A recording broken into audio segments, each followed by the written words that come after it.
So when I was young, me and my older brother would always reenact this scene from the movie Enter the Dragon, which is a very popular kung fu film featuring Bruce Lee.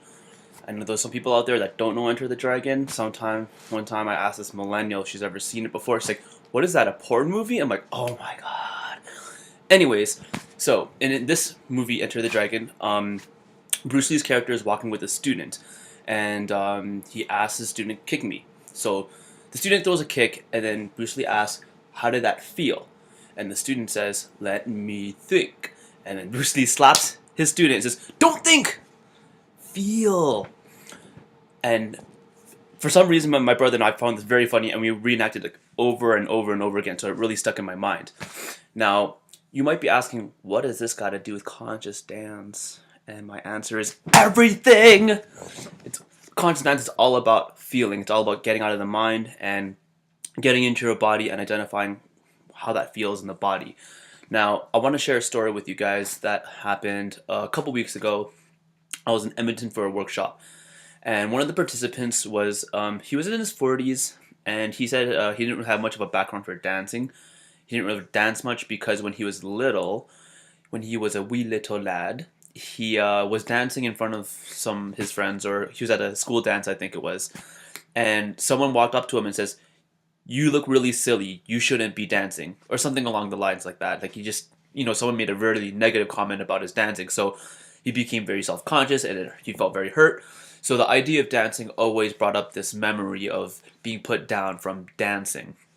And throughout the course of the workshop, he had the guts to confront this fear and show up. And at first, he was really hesitant and he wasn't moving too much.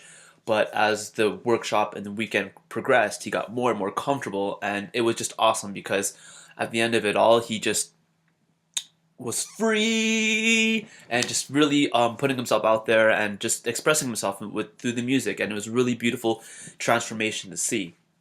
Now, I know for like a lot of people out there, like just the idea of not thinking so much and just feeling feelings, it's might be a little bit of a foreign thing because we're not taught as a society to really tune into our feelings.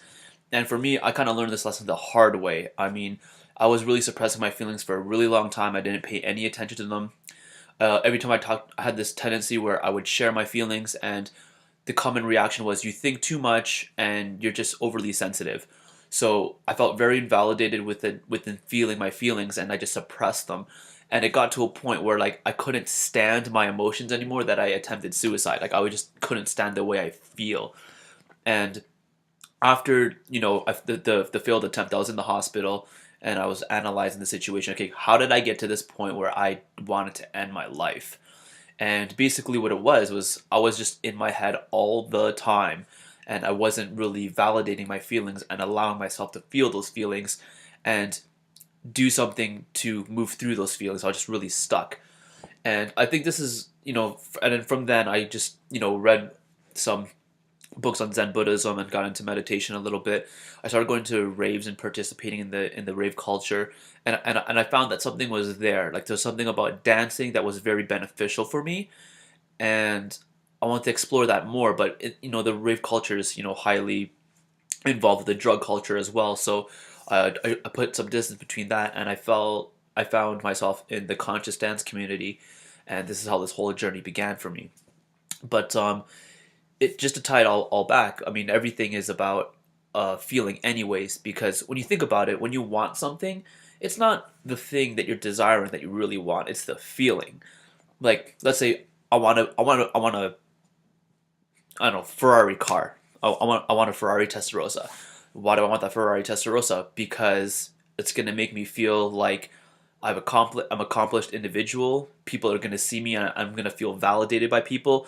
So it ultimately breaks down to like a feeling, and I mean that's just a very generalized and very broad example, but you get the point, hopefully. And if you don't, then reach out and ask me a question, and I'll be glad to have a chit chat with you.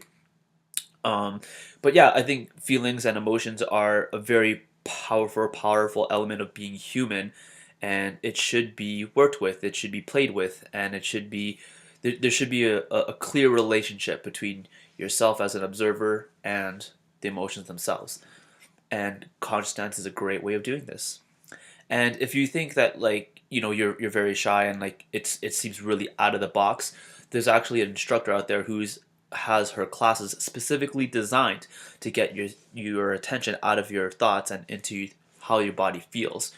And it happens every Sunday at 10:30, and I'm gonna be there this Sunday. So if you're there, then I'll be there, and it'll be a mighty fine good time. I'm also going to be dancing this week on Friday at the Home of Om. Dance starts at 8:30. That one's just more of unfacilitated dancing, and Marie-Claire's doing great in the past little while. I've seen her progress with her music sets. So she's putting together music that's really complementary and has a really nice blend of how it elevates the energy and how it drops. So I'm really excited to go back and check out what she's got this time. So thank you very much for tuning in if you have, and hopefully I'll see you on the dance floor on Friday or Sunday this week. Inshallah.